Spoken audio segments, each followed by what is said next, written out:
If a band only has two members, can you really call it a quartet? This is Sega Masters.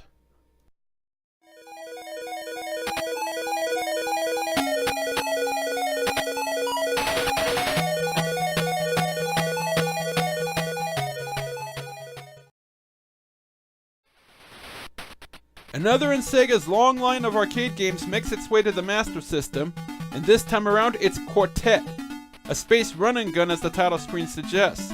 However, you may be confused as to why this cartridge is called Quartet, which often refers to a group of four, when only two heroes are shown on the title screen, and the game has options for only one or two players.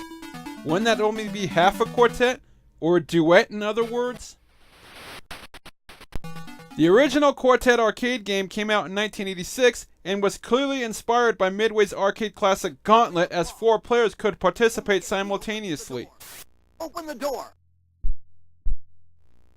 In fact, Sega basically took several cues from Gauntlet, including power-up icons, generators constantly spawning enemies, exit doors that need to be unlocked, and even a numerical counter representing your character's stamina. It didn't exactly set the gaming world on fire, but Quartet still became a favorite of many Sega gamers. When you fire up this home conversion, however, you'll see only two of the arcade version's heroes are present, Mary and Egder, while the other two protagonists, Lee and Joe, are nowhere to be found. Sega apparently felt they needed to cut the game down quite a bit to fit it onto a Master System cart, starting with only allowing 2 players instead of 4. To possibly better reflect this change, the original Mark III version in Japan sported the title Double Target, which certainly seems more fitting for a game about a heroic duo. Mary also sported a different, more anime look for the Japanese release, before being changed into the tough sci-fi chick. For whatever reason, Sega kept the name Quartet for the Western releases, even though the moniker was most likely going to disappoint gamers who expected 4 players, or at the very least 4 playable heroes. But as we'll see, the misnomer is the least of this cart's problems. In any case, Mary and Egder are on a mission to save Space Colony 9, which is naturally under siege from hostile aliens, as well as rescue a space princess who's supposedly trapped in stasis. The game is pretty much your standard run-and-gun deal as you dash through each stage, blasting the creepies that materialize out of thin air trying to impede your progress. You have 3 lives as well as a health meter which slowly ticks down, forcing you to try and complete the stage as quickly as possible. You're penalized more health when an enemy nails you, and no matter how many times you shoot them, they keep respawning within seconds, which also encourages you to get a move on. Sadly, most of the power-ups from the coin-op are missing, though the few that did make it into the cart include this jetpack that lets you hover in the air, as well as a clock to briefly stop time, and a bomb to kill all the foes on the screen.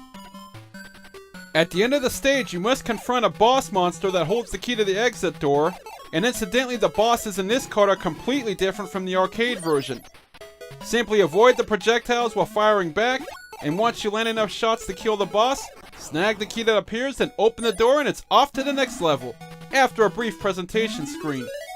Scoring enough points will increase your rank, which will power up your weapon. And so the battle goes on through 5 more stages. This home conversion does an adequate job of emulating the core gameplay of the arcade game, but those who love the coin-op may not like all the changes and cutbacks Sega made for this port, which makes it almost feel like a completely different game. For starters, this cart only has 6 levels, as opposed to the 32 stages in the arcade version, and they definitely feel more maze-like, especially since the second level on has 2 parts which you access through a warp door. The graphics have a variety of settings with plenty of color used throughout, but the tiny sprites and okay environments are a far cry from the coin-op's high-res visuals. At least the audio does a good job of replicating the cool, catchy music from the arcade, especially the main theme, which is fun to listen to. Those who remember the voice clips from the coin-op original won't find any of them in this version. Also, each of the first 5 stages contains a power star you need to find and collect in order to access the final level. If you fail to obtain all 5 stars before you complete the 5th area, you'll be forced to repeat the levels until all the stars are in your possession. Some of the stars take a bit of looking to find, but the manual does help you know where to look. While the game plays okay, it's also on the short side with only 6 stages available, plus an actual ending sequence. So naturally Sega makes up for it with a very high difficulty level that borders on merciless. The enemies are especially ruthless in their pursuit of you, and getting hit will cause you to stop in your tracks for a few seconds to recover, resulting in many unnecessary pauses in the action. Some levels also have tedious challenges, like the third stage that forces you to shoot out hundreds of little stones and clear a path, as well as plenty of bottomless pits to leap over. The stiff jumping controls don't really help any either, and the programmers even went with the annoying reverse NES layout of button 1 jumping and button 2 shooting. The jetpack is a massive help with navigating the levels, but getting hit will cause you to drop it, forcing you to try and retrieve it only to possibly get hit again.